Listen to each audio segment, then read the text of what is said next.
Dans cette deuxième vidéo, nous allons revenir sur le principe général des tabulations et surtout nous attarder sur la saisie ainsi que sur les taquets présents par défaut dans la règle.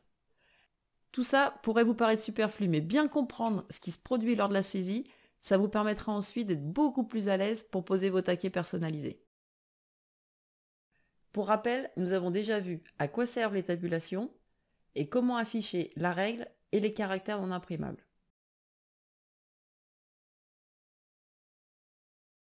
Nous avons déjà abordé rapidement le principe des tabulations, qui se résume à deux choses. Le texte est poussé par une flèche, puis se bloque sur un taquet visible dans la règle.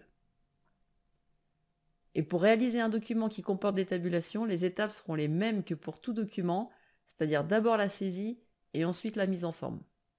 Pendant la saisie, on utilise la touche tabulation pour insérer les flèches qui repoussent le texte. Et puis, lors de la mise en forme, on définira dans la règle des taquets personnalisés pour caler le texte. Dans cette vidéo, nous allons nous concentrer uniquement sur la première étape, c'est-à-dire sur la saisie. Pour cet exemple, on va imaginer que l'on souhaite présenter en colonne des prénoms, des noms, des thèmes et des activités. Alors, même s'il existe de rares exceptions que nous aborderons plus tard, pour l'instant, nous allons respecter le principe suivant. Il s'agit de saisir impérativement une et une seule flèche avant chaque colonne que l'on souhaite pousser.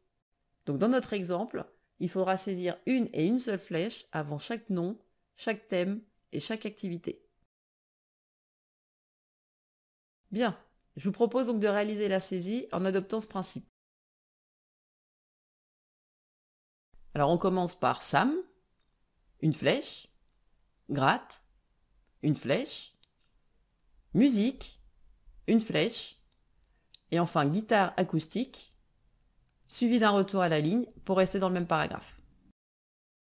N'oubliez pas que lorsque vous souhaitez aller à la ligne en restant dans le même paragraphe, vous devez utiliser le raccourci clavier majuscule plus entrée et pas simplement la touche entrée. Voilà, la saisie est terminée. Par contre, il faut avouer que c'est plutôt moche. Les thèmes et les activités sont un peu en vrac. En fait, il n'y a pas de quoi s'inquiéter. Tant que la mise en forme n'est pas faite, c'est normal. Je vous propose pour l'instant de chercher à comprendre ce qui s'est produit pendant la saisie.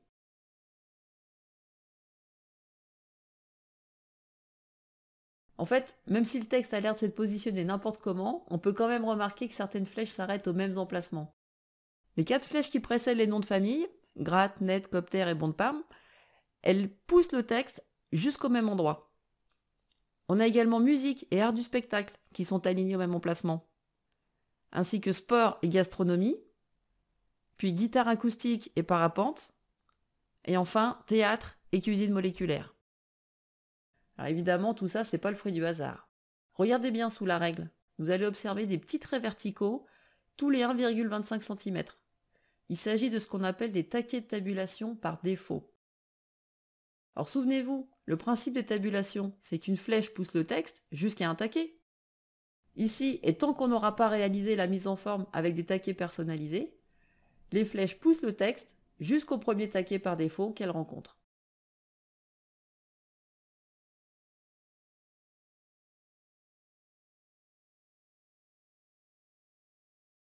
Bien, alors maintenant j'ai une bonne et une mauvaise nouvelle. La bonne, c'est que si vous avez bien compris à quoi servent les taquets par défaut, vous devriez pouvoir utiliser sans problème les taquets personnalisés. Et la mauvaise, c'est que malheureusement depuis la version 2013 de Word, les taquets par défaut ne sont plus affichés sous la règle. Et pourtant, ils existent toujours, et ils continuent à caler le texte tous les 1,25 cm par défaut. On peut le vérifier dans la boîte de dialogue tabulation. Donc même si vous ne les voyez pas, imaginez-les car ils sont bien présents et actifs. Pour en finir avec la saisie, une dernière remarque.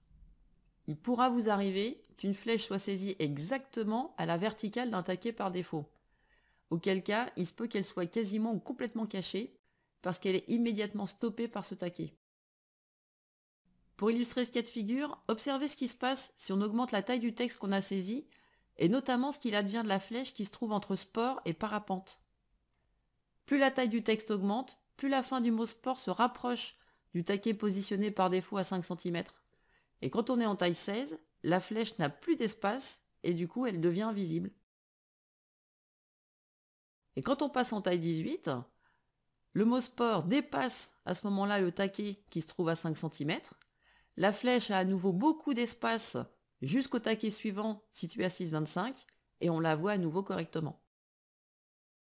Donc conclusion, si vous avez un doute et l'impression d'avoir oublié une flèche, n'hésitez pas à simuler un changement de taille pour vérifier sa présence ou pas.